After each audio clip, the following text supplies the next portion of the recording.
আসসালামু আলাইকুম, কেমন আছেন সবাই? আশা করি সবাই ভালো আছেন। আসলে ভালো আছেন জিজ্ঞেস করাটা কেমন জানি হয়ে যাচ্ছে, কারণ দেশের কেউই ভালো নেই। যাই হোক, অনেক দিন পরে আর কি ভয়েস দিচ্ছি, আর অনেক দিন পরে ডাটা চালু হলো, তো তাই ভিডিওটা যেহেতু এডিট করা ছিল, তো ভয়েসটা দিচ্ছি এই কারণে। তো আজকের কেকটা ছিল একদম হাফ পাউন্ডের মধ্যে ছোট একটা কেক, আর কেকটা অনেক দিন আগের করা ছিল, ভিডিওটাও এডিট করা ছিল, শুধু ভয়েসটা দেওয়া ছিল না। তো দেখা গেছে অনেক ভিডিওই জমা হয়ে আছে, আর এই কয়েকদিন তো আসলে সবারই কাজ অফ ছিল, যেহেতু যারা নেটে কাজ করে তাদের কিন্তু অনেক অসুবিধা হয়ে গেছে। যারা অনলাইন বিজনেস করেন তাদের কিন্তু অনেক সমস্যা বা অনেক লস হয়ে গেছে তাদের জন্য, কারণ তাদের যত কেকের অর্ডার বা যে কোনো অর্ডারই থাকুক না কেন, সেটা কিন্তু অনলাইনেই কিন্তু হয়। তো আমার মনে হয় বাংলাদেশের এই ডাটাটা অফ হওয়ার কারণে কিন্তু বাংলাদেশের অনেক ক্ষতি হয়ে গেছে এই অর্থনৈতিকভাবে, আমার কাছে মনে হয়। যেহেতু যারা এই ধরনের কাজ করে, অনলাইন বিজনেস করে, তাদের তো ক্ষতি হয়ে গেছে, এটা তো আছেই। তারপর যারা অনলাইনে কিন্তু অনেকেই কাজ করে, বিদেশে অনেক ধরনের ফ্রিল্যান্সিং নিয়ে কাজ করে। তো আমার মনে হয় যে আর্থিকভাবে বাংলাদেশ অনেক ক্ষতির সম্মুখীন হয়ে গেছে। জানি না ডাটাটা কেন অফ হয়ে গিয়েছিল, কী কারণে, হয়তো কোনো সমস্যার কারণেই হয়েছে। যাই হোক, ওই নিয়ে কথা বলা নাই ভালো আর কি। তো এই যে কেকটা আমি কীভাবে করে নিচ্ছি দেখতেই পেয়েছেন। আসলে আল্লাহ আমাদের সবাইকে ভালো করুক, এটাই আমাদের চাওয়া। বাংলাদেশের মানুষকে ভালো রাখুক, আর সবাইকে ভালো রাখুক, এটাই আসলে আল্লাহর কাছে চাওয়া। এছাড়া আমাদের কিছু চাওয়ার নেই। আমরা যেহেতু সাধারণ জনগণ, আমাদের জন্য যেটা ভালো হবে সেটাই আমাদের কাছে ভালো। যেহেতু আমরা সাধারণ মানুষ, আমাদের কাছে দুবেলা দুমুঠো ঠিকমতো খেতে পারা এবং ঠিকমতো একটু চলাফেরা, এটাই আমাদের জন্য অনেক কিছু। আসলে আমাদের চাই না অনেক কিছু, বিলাসিতাও চাই না, বা এরকম কোনো কিছু আমাদের নেই, কিন্তু আমরা শুধু চাই আমাদের সাধ্যের মধ্যে সব কিছু থাকুক, সেটাই আমাদের আর কি চাওয়া। তো সেটা আমরা পেলেই আমাদের আর কিছুর দরকার নেই, খুশি আমরা সব কিছুতে।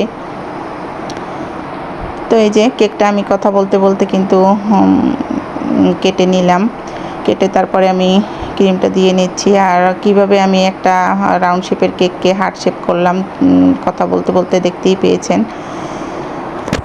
আসলে অনেক দিন পর ভয়েস দিচ্ছি, কি বলবো আসলে বুঝে উঠতে পারছি না।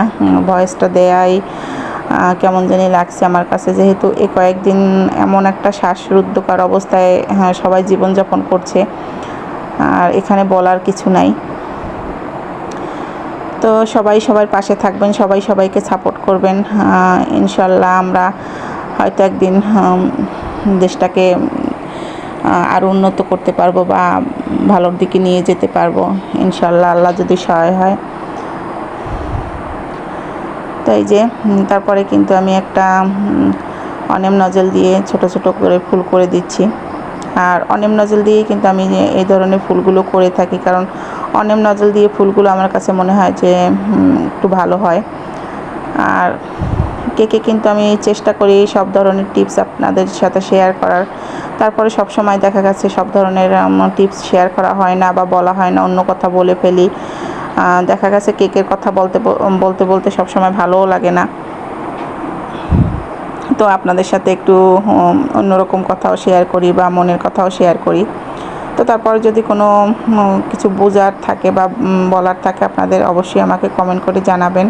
তো তারপরে কেকের উপর লেখাটা লিখে নিলাম, যেটা লেখার কথা ছিল। তো এই তো কথা বলতে বলতে কিন্তু কেকের কাজ শেষ করে ফেললাম।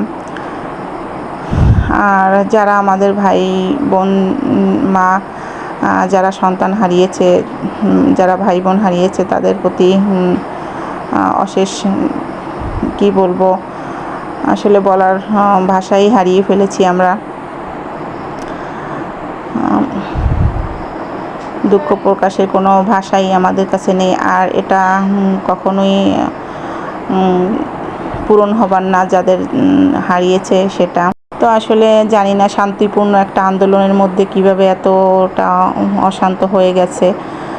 আর আমরা সবসময় চাই সব কিছু শান্তিপূর্ণভাবে হোক, কিন্তু অশান্ত কোনো কিছুই চাই না। আর কোনো মায়ের বুক, কোনো সন্তানের লাশ কোনো মা বাবা এভাবে দেখতে পারে না, এটাই কিন্তু স্বাভাবিক। আসলে যুদ্ধ, যেহেতু আমরা যুদ্ধের কথা শুনেছি, দেখিনি 71 সালের যুদ্ধ, আর এভাবে দেখতে হলো। তো যাই হোক, ইনশাল্লাহ আমাদের সরকার সব কিছু মেনে নেবে, সব কিছু ঠিক করে দেবে। বাংলাদেশের মানুষের ভাগ্য তো তার হাতে, তিনিই পারবেন সব কিছু ঠিক করে দিতে। তিনি চাইলে সব কিছুই পারেন, তার কাছেই সব কিছু, তার কাছেই আমাদের আবেদন। সাধারণ জনগণের দিকে তাকিয়ে তিনি যেন সব কিছু মেনে নেন এবং ঠিক করে দেন, এটাই সব কিছু তার হাতে। তো সবাই ভালো থাকবেন, আর সবাই সবার জন্য দোয়া করবেন। আর যারা সন্তান হারিয়েছেন তাদের বলার কোনো ভাষা নেই। আল্লাহ আপনাদের ধৈর্য দিক। আল্লাহ হাফেজ।